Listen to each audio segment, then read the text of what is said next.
الذي جعل لكم الأرض فراشا। এই যে জমিনে বসা আছি, এই জমিনটাকে আল্লাহ রাব্বুল আলামিন আমাদের জন্য, আপনাদের জন্য বিছানা বানিয়ে দিয়েছে। সুবহানাল্লাহ বলুন।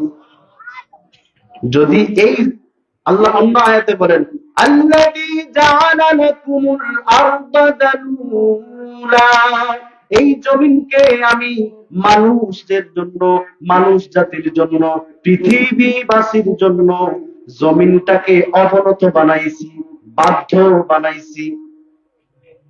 এই জমিন যদি বাধ্য না বানাইতেন, এই জমিনের উপরে আমরা যেই পরিমাণ পাপে লিপ্ত হই, এই জমিনের উপর, জমিনকে যদি আল্লাহ অবনত না বানাইতেন, মানুষের জন্য বাধ্য না বানাইতেন, এই জমিন কবেই আমাদেরকে উল্টায় ফেলত।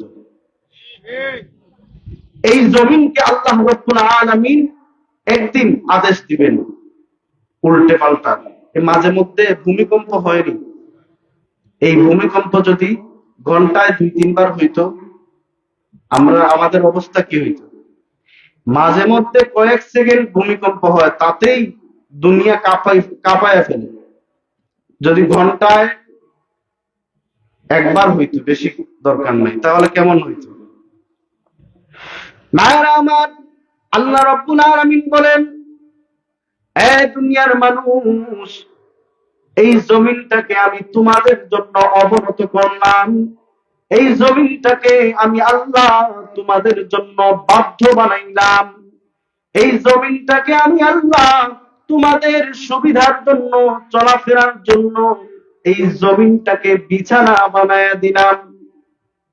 আল্লাহ বলেন, যে রব্বুল আলামিন তোমাদের জন্য এত নিয়ামত দিলেন, আরে মানুষ, ওই মহান রব্বুল আলামিনের ইবাদত করো। শুধু তাই নয়,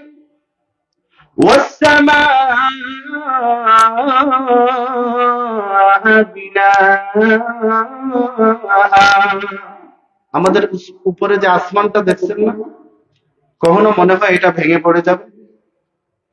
কেন মনে হয় না জানেন? আল্লাহ বলেন, সাকফাম মাহফুজা, আল্লাহ রাব্বুল আলামিন এই আসমানকে পৃথিবীবাসীর জন্য, আপনার জন্য, আমার জন্য, আমাদের সবার জন্য নিরাপদ ছাদ বানিয়ে দিয়েছেন। এই জন্য ভেঙে পড়ার ভয় থাকে না। মায়েরা আমার, এখানেই শেষ নয়।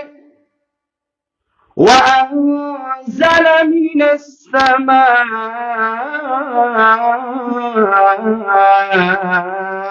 ماء,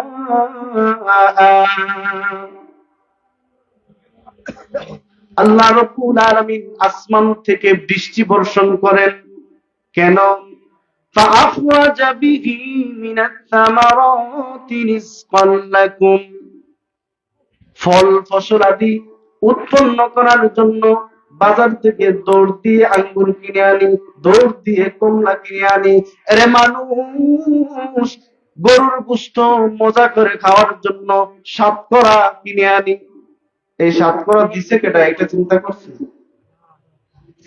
আল্লাহ রাব্বুল আলামিন বলেন, তোমরা যে আঙ্গুর ফল খাও, তোমরা যে কমলা লেবু খাও, তোমরা যে পেঁপে খাও, তোমরা যে লাউ খাও, আমি আল্লাহ রাব্বুল আলামিন এইগুলো উৎপন্ন করে দেই, যাতে করে আমি আল্লাহ তোমাদের জন্য রিজিকের ব্যবস্থা করে দেই।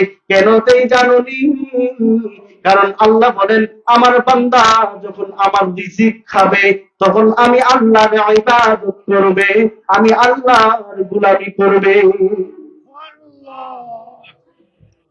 যে রব্বুল আলামিন জমিনকে বিছানা বানাইলেন, আসমানকে নিরাপদ ছাদ বানাইলেন, যে রব্বুল আলামিন আসমান থেকে বৃষ্টি বর্ষণ করেন আমাদেরকে ফল ফসল আদি উৎপন্ন করার জন্য, যে মহান রব্বুল আলামিন আমাদের জন্য উত্তম রিজিকের ব্যবস্থা করলেন, এরে মানুষ, ওই মহান সত্তা, ওই মহান প্রতিপালকের ইবাদত করো।